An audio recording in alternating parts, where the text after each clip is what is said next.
mean in some aspects as they made it out to be. Well, say that again. It wasn't as mean in some aspects as they made it out to be. Slavery?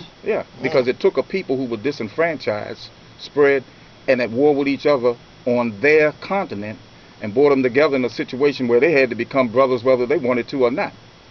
And in that situation... And let me just allude, my father would say, you get mad at white people about slavery, you need to get mad at those greedy kings. He didn't say it quite that eloquently, but he said you need to look at those greedy African kings that sold you over here. Oh, that's true. All of that works in the matrix of everything that brought us to this place. But then once we got here, and this is the, when they talk about racial purity and all those kinds of things, there was a purification process. Only the strong survived that journey, and only the strong came over here and interbred.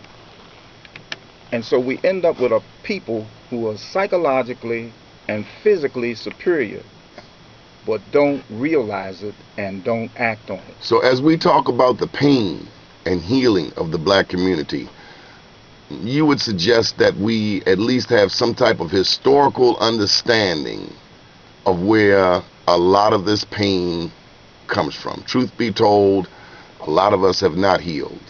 We still are caught up in light skin, dark skin, straight hair versus nappy hair, east side versus west side, east coast versus west coast. I'm an alpha, you an omega, you AKA and she's a delta.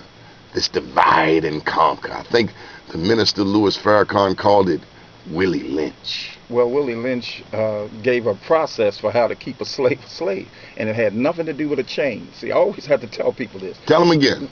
Every time they show you a slave, they show you somebody chained up. That wasn't a slave. That was the free man.